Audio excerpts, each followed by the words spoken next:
Saudações, alunos do EJA e do 8º ano da Rede Municipal de Niterói. Falaremos hoje sobre recursos naturais, mais conhecidos como bens ambientais. Os temas abordados serão recursos naturais renováveis e não renováveis, recursos biológicos, hídricos, minerais e energéticos. De onde vem a energia elétrica que você usa em casa? Impactos ambientais na exploração dos recursos. Meu nome é João Ricardo Assis, sou professor de Ciências e bem-vindos a mais essa videoaula. Muito bem, gente, vamos aos conceitos. O que são recursos naturais? Na apostila está escrito: os recursos naturais são elementos presentes na natureza, como, por exemplo, minérios, petróleo, vegetais, animais, água, solo, ar e luz solar, entre outros. Esses recursos foram e são utilizados pela humanidade em diferentes épocas na construção e desenvolvimento das sociedades para sua sobrevivência. A produção de energia é a principal finalidade dada aos recursos naturais. Tudo que nós temos hoje, tudo que na nossa casa, tudo, até nós mesmos, são provenientes de elementos da matéria do nosso planeta, da Terra, né? Então nós tiramos tudo do planeta. E esse custo da madeira, do tecido, do alimento, da carne, tem um custo para o planeta, porque nosso sistema de sociedade resolveu industrializar todos os processos de produtos e bens. Por isso que nossa Constituição ela considera o seguinte, que na verdade os recursos, a ideia de recurso é uma ideia muito exploratória. A ideia de bem é uma ideia mais integrativa. Nós estamos mais integrados ao planeta e nós estamos recebendo, graças ao nosso cuidado com o planeta, nós recebemos esses bens, chamados de bens ambientais. Eu tenho um ar para respirar, eu tenho uma água para beber, eu tenho um clima mais ameno, né? Então, não é todo país que tem o artigo 225. Vou ler para vocês. Constituição Federal, artigo 225. Todos têm o direito ao meio ambiente ecologicamente equilibrado. Bem de uso público do povo e essencial à sadia qualidade de vida, impondo-se ao poder público e à coletividade o dever de defendê-lo e preservá-lo para as presentes e futuras gerações. Depois dessa leitura, vamos para o próximo slide. Recursos renováveis e não renováveis.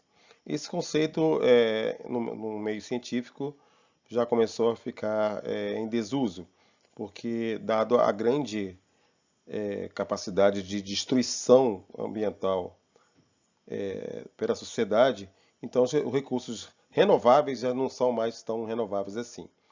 Mas em nossa apostila está escrito: os recursos naturais renováveis são aqueles que dificilmente vão se esgotar, pois a natureza consegue fazer com que esses recursos se renovem em um curto espaço de tempo. A questão, isso é relativo à velocidade que você explora esse recurso. Então, historicamente, nós estamos explorando os recursos numa velocidade exponencial. Então, existe sim um limite para o planeta repor esses recursos. Já os recursos naturais não renováveis são aqueles que não conseguem se renovar na natureza. Eles existem em uma quantidade limitada, que dependendo do seu uso pode vir a se esgotar. Tá? Então são os recursos que não são perenes, a biodiversidade, uma espécie que entra em extinção, né? Um mineral muito raro, um ecossistema que é equilibrado, uma floresta. Então não adianta você tentar, eu estou reflorestando, eu estou recuperando. Não, não vai recuperar, mas não vai reconstituir a diversidade que foi perdida. Então, muitas vezes as pessoas pensam que as florestas são apenas né, um agrupamento de árvores. Não, ali é um processo muito mais dinâmico, muito mais complexo, que levou centenas até milhares de anos para se constituir. Então não é um processo tão renovável assim. Floresta não é renovável. Então o que nós temos de floresta hoje precisa ser preservada porque não é renovável. O caderno pedagógico fala de recursos biológicos, hídricos, minerais e energéticos. Recursos biológicos representam a biodiversidade no planeta.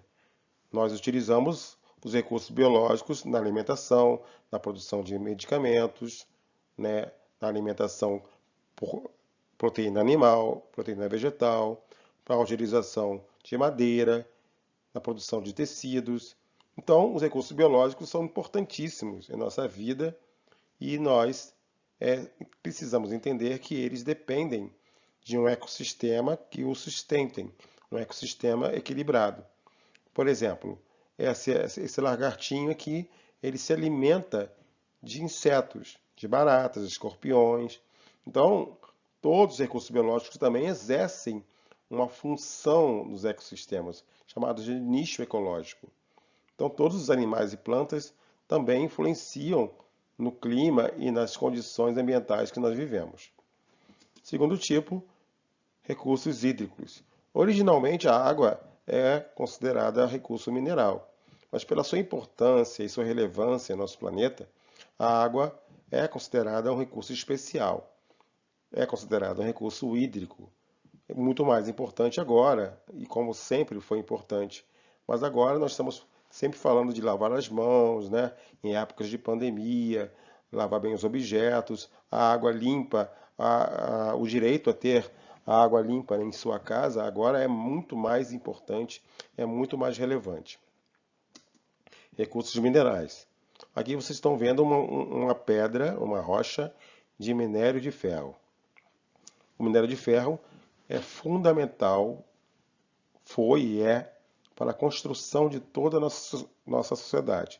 O minério de ferro, ele estabeleceu o início da indústria no nosso planeta. Pode perguntar ao professor de história.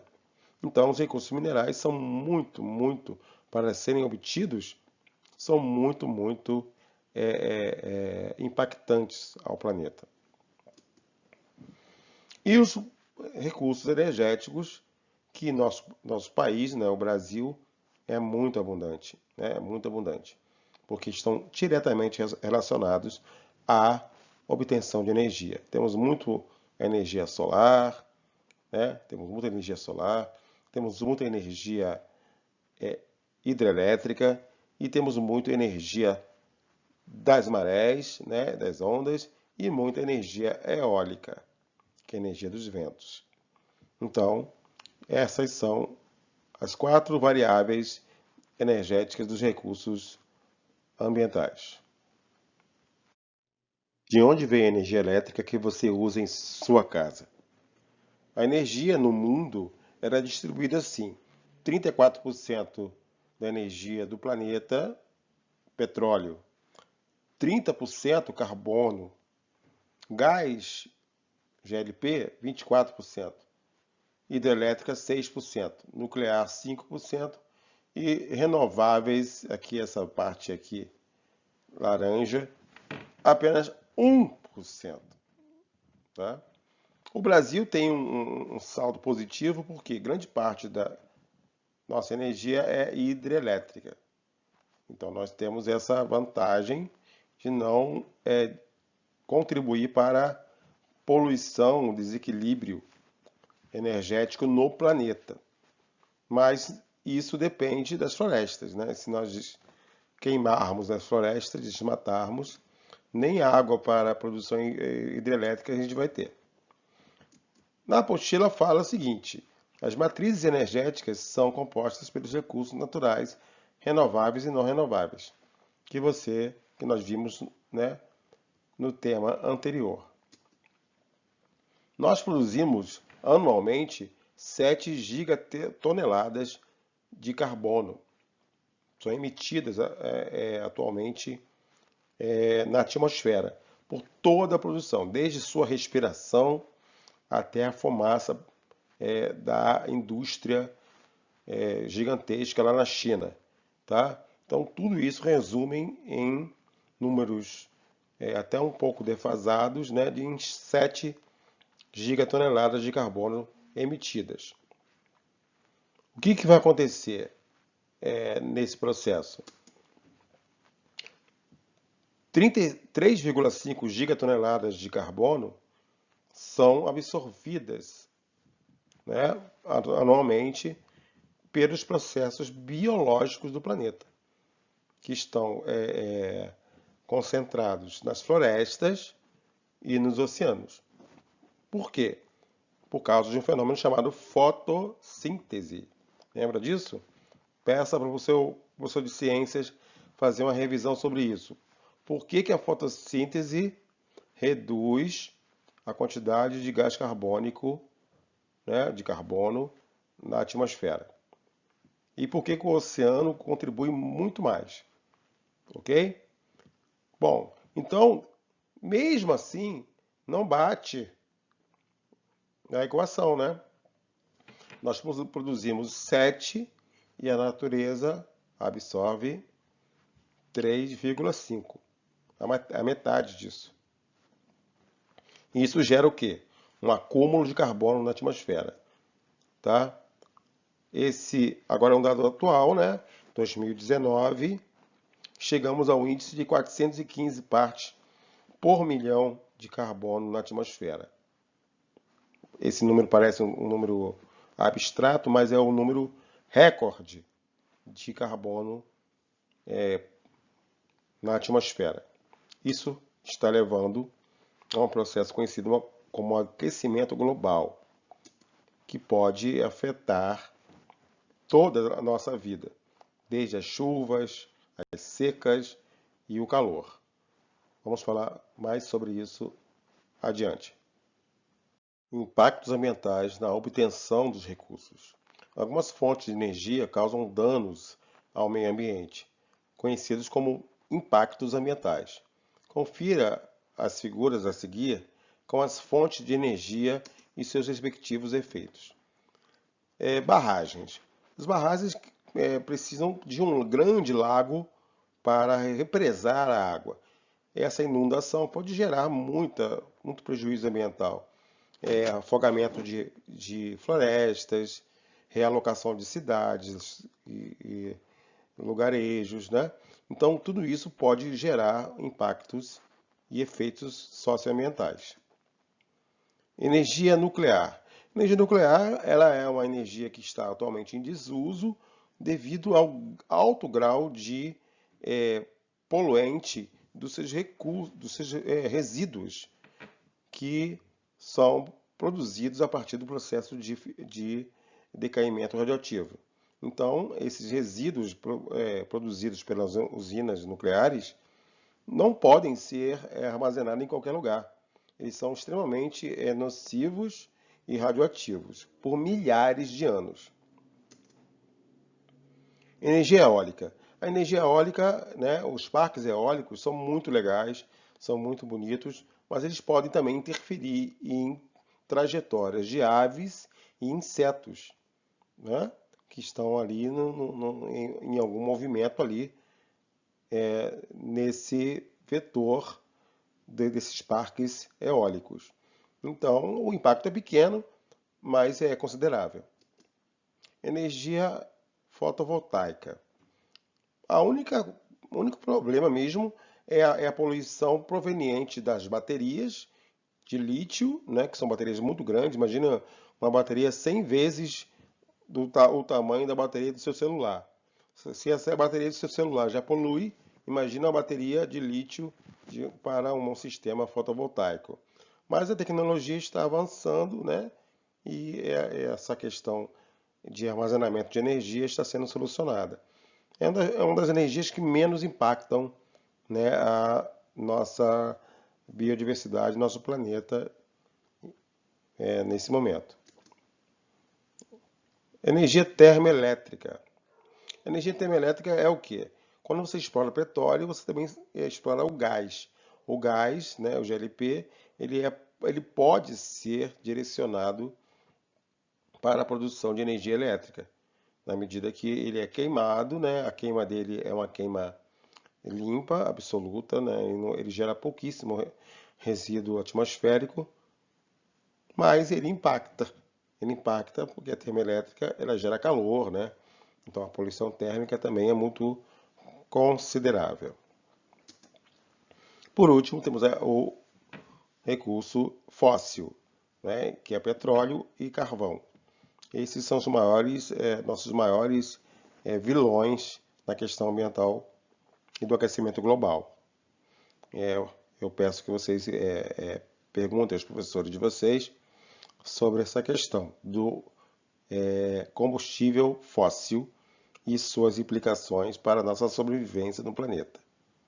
Muito obrigado. Diminua sua pegada ecológica. Pegada ecológica é um conceito criado para representar a relação entre o consumo, exploração e utilização dos recursos naturais e a capacidade do planeta em repor tais elementos naturalmente. É aquele conceito dos recursos renováveis e não renováveis. Mas imagine agora, você não vai pensar agora em uma empresa, em um carro, você vai pensar em você mesmo. Pense no seu dia a dia, de como você utiliza esses recursos, todos aqueles 4 recursos que nós estudamos. Nós utilizamos ele em papel que nós gastamos, em elementos que nós podemos reciclar, em plantas que nós podemos plantar, em uso de gás natural, em uso de carros com biocombustível, né? Ou também podemos utilizar combustíveis fósseis, nós podemos desperdiçar água na nossa casa, nós podemos desperdiçar energia, não é? E nós podemos também utilizar muitos componentes que são produzidos pelas indústrias que poluem o nosso planeta. Então, o conceito individual é o seguinte: individualmente consiste em quanto seu modo de vida cobre o planeta e quanto tempo ele leva para recuperar o dano que você causou a ele. Então, eu estou deixando aqui na descrição um link para você calcular a sua pegada ecológica. E você vai saber quantos planetas serão necessários, espero que só um, né? Para manter o seu modo de vida. Nós temos apenas um planeta, nós temos apenas uma casa e precisamos, né, guardar, preservar essa casa que é a nossa mãe e a nossa guardiã. Muito obrigado pela aula de hoje e uma boa semana.